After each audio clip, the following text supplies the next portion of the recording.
علیکم دوست۔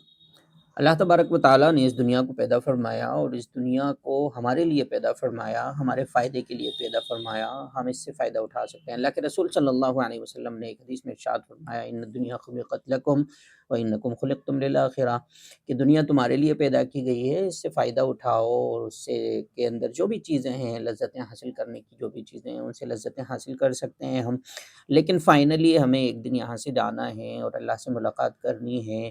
اب اس ملاقات کے لیے میرے پاس کیا تیاری ہے، that is very very important and that I need to think of always. ہمیشہ مجھے یہ یاد رکھنا ہے کہ مجھے یہاں سے جانا ہے تو میں کیا لے کے جانے والا ہوں، کیا لے کے جاؤں گا یہاں سے، کیا میری تیاری ہے، کیا کچھ میں نے تیاری کر رکھی ہے۔ لہٰذا اس تیاری کے بارے میں ہمیشہ فکر مند رہیں اللہ سے ملاقات کے سلسلے میں، کہ جب میری اللہ سے ملاقات ہو تو آ، اس حال میں ہوں کہ میں اللہ سے ملاقات کر کے شرمندہ نہ ہوں، اللہ سے ملاقات سے میں شرمندگی نہ ہو مجھے، بلکہ میں پریپیئرڈ ہوں، میری جو تیاریاں مجھے کرنی ہیں وہ تیاریاں میں نے کر رکھی ہوں، جو اللہ اور اللہ کے رسول کے احکامات میں ان پہ عمل کر رہا ہوں، کیونکہ یہاں سے جانے کے بعد دوبارہ والا وقت نہیں ہے۔ یہاں کوئی بھی خسارہ ہو جائے، کوئی بھی فیلئر ہو جائے، کوئی بھی ناکامی ہو جائے، اس دنیاوی زندگی میں کچھ بھی ہو جائے گا، اس کو دوبارہ یو کین ریگین، آپ دوبارہ حاصل کر سکتے ہیں، آپ دوبارہ اس کو پا سکتے ہیں۔ آپ ایک بار ایگزام میں فیل ہو گئے، دوبارہ ایگزام سے میں پاس ہو سکتے ہیں، دوبارہ اپیئر ہو سکتے ہیں۔ آپ ایک ٹیسٹ میں فیل ہو گئے، دوبارہ ٹیسٹ کر سکتے ہیں۔ ایک ٹرین چھوٹ گئی، آپ دوسری ٹرین مل سکتی ہے آپ کو، ایک فلائٹ چھوٹ گئی دوسری فلائٹ مل سکتی ہے۔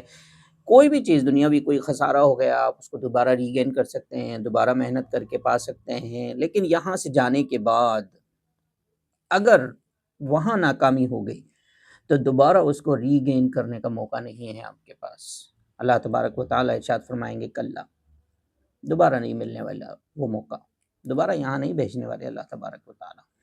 تو اس بات کی طرف ہمیں توجہ دینے کی ضرورت ہے کہ along with all of these things، جو بھی میں دنیا میں کر رہا ہوں، میرا کاروبار ہے، میرا بزنس ہے، میری تجارت ہے، میرے پڑھنے پڑھانے کا معمول ہے، یا میں کچھ اور کام انجام دے رہا ہوں اس زندگی میں، تمام تر کاموں کے ساتھ ساتھ مجھے اپنا لانگ ٹرم گول ہمیشہ یاد رکھنا ہے۔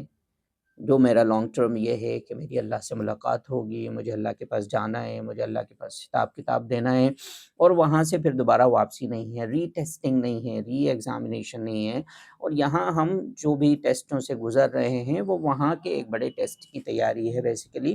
لہٰذا مجھے اس ٹیسٹ کی تیاری کرنا ہے، اس ٹیسٹ کو کبھی نہیں بھولنا ہے، اور اس ٹیسٹ میں اگر خدا نخواستہ اللہ نہ کرے میں اگر فیل ہو گیا، یا ہمیں سے کوئی بھی فیل ہو گیا، تو وہ اس کا ہمیشہ ہمیشہ کا خسارہ ہے۔ ذالک وہ خسران مبین، بہت بڑا خسارہ ہے، گریٹ لاس۔ اس لاس کے بعد کیونکہ دوبارہ آنے کی سمبھاونا نہیں ہے، وہاں سے دوبارہ واپس نہیں آنا، دوبارہ ری ٹیسٹنگ نہیں ہے، ری ایگزامننگ نہیں ہے کہ آپ کو کچھ اور وقت دے دیا جائے گا۔ لہٰذا اس ٹیسٹ کو ہمیشہ مجھے یاد رکھنا ہے، اس ایگزام کو مجھے ہمیشہ یاد رکھنا ہے، ہمیشہ اس کے بارے میں سوچتے رہنا ہے، اور I should never ever forget that. That's it for now. Thank you so much. السلام علیکم، جزاکم اللہ خیر۔